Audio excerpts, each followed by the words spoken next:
Hey, what's going on, guys? Matt here again, just to give a quick vid. Um, trying to stave off boredom. It's been a long day. I might actually do a vlog about it after I post this vid. Maybe tomorrow night or something. I'm way too in awe of the day I had. Long day, crazy day, good day though. Not bad things. Is maybe one negative, but anyway, to get to the point. This is a video response to Gene Kelly 101 or The King of Movies. Choose your poison. But anyway, I really enjoyed his video the other day. It was a short 2-minute vid, just him giving a list of his favorite film remakes, and it really intrigued me to do this myself. And yeah, so I've got a top 10 list here of my favorite film remakes. One thing I wanted to mention real quick is I kind of commented on some of his, or one of his choices was Inglourious Basterds, Quentin Tarantino film. And I personally don't really see it as a remake because honestly the only thing Tarantino's film has in common with the original film is title and setting. Yes, it's set during World War II, and yes, it has a similar title, even though spelled different.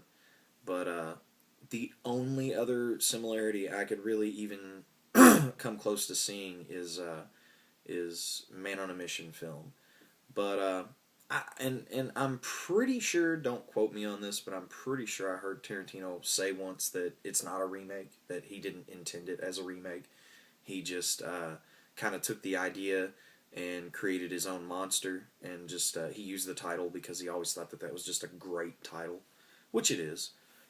But that was just my reasoning for kind of thinking, well, to me it's not really a remake, but to each his own. That's the great thing about this, is we all have our own opinions, and instead of pointing at each other and say your fucking opinion sucks or whatever, it's just to each his own. But anyway, let me get into this. I have two quick honorable mentions that I just could not mention. One being, I don't know if a lot of people like this. I never hear anyone talk about it. I hear people once in a while mention the original Vanishing Point. But I picked this up years ago, and it was really cheap, and now it's like out of print and kind of expensive. But this is the made-for-TV Vanishing Point remake. And I actually enjoy this. I enjoy the differences about the film. It's not a great film by any means. It was low budget, made for TV, so it had its limitations. But for what it is, if you could view it cheaply, or if you could, get a hold of a copy for not too bad a price, I highly recommend just checking it out if you're a fan of the original. Just for kicks, just to have fun with it. Don't read too deeply into it, because I think people kind of do that at times. But yeah, fun remake of a classic genre picture, classic grindhouse or drive-in flick, however you want to look at it. And the other one is Man on Fire.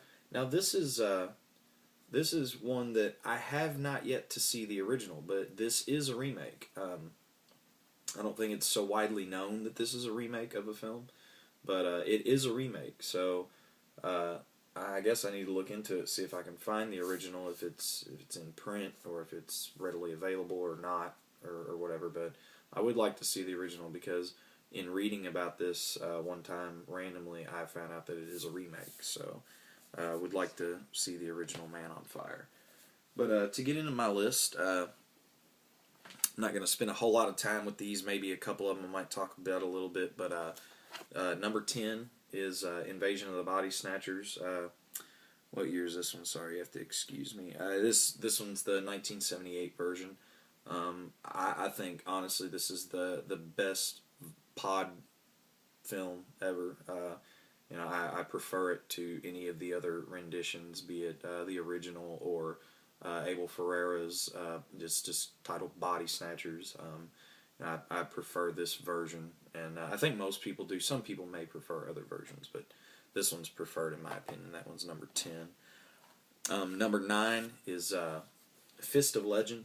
This remake of the Bruce Lee film Fist of Fury, and most widely known in America as The Chinese Connection. But in my opinion, story wise and filmmaking, like from a filmmaking standpoint, a far superior film.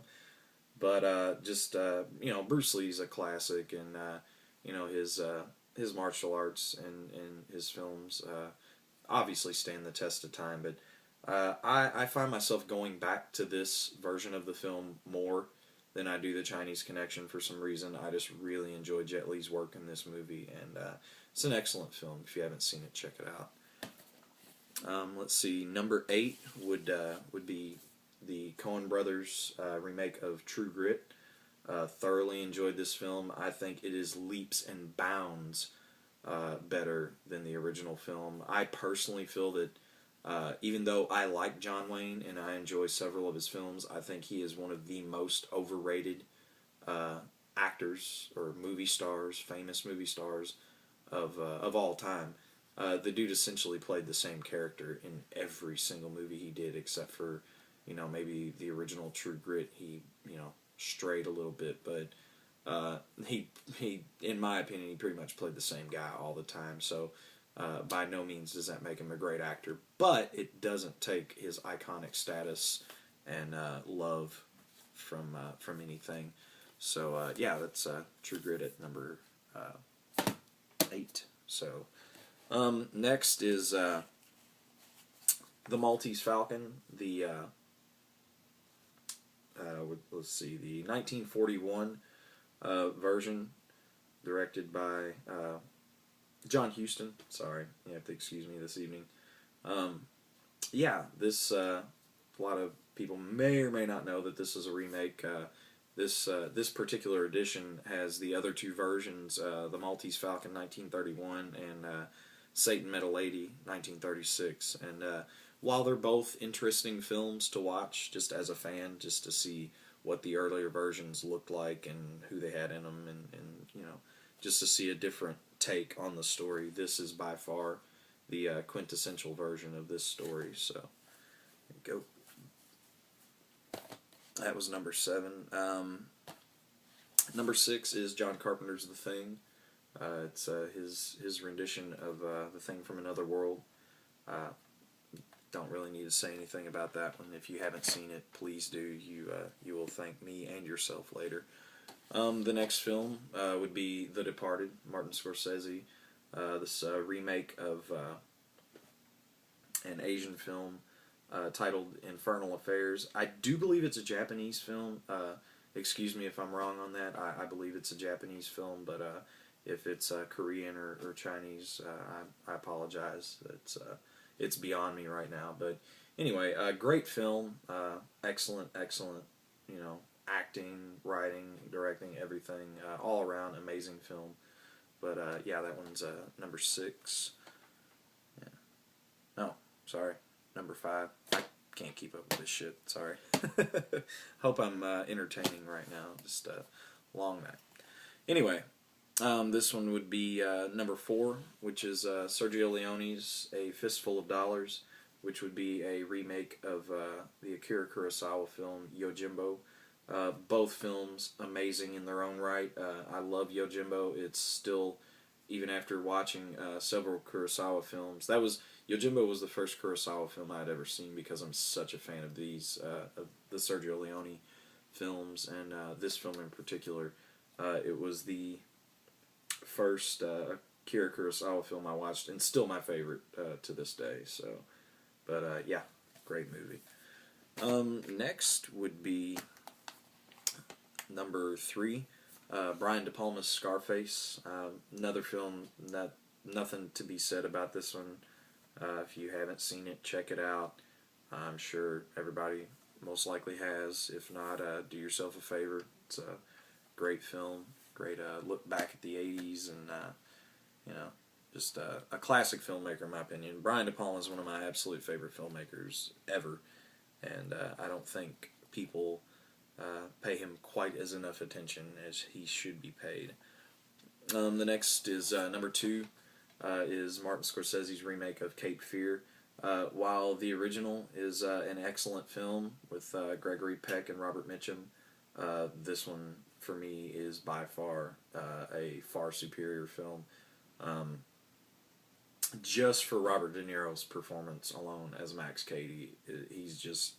It may possibly be my favorite De Niro performance, as far as like something that is like completely out of the realm of anything else he's ever done. He is so insanely good in this movie, so that's a good one. And finally, number one is another Brian De Palma film, Blowout. This is a remake of the Michelangelo Antonioni film Blow Up, and this is just, it's my absolute favorite Brian De Palma picture. It's my favorite John Travolta picture, and just one of my favorite films all around. Highly recommend this one. Check it out. It's excellent flick. Can't recommend this edition more.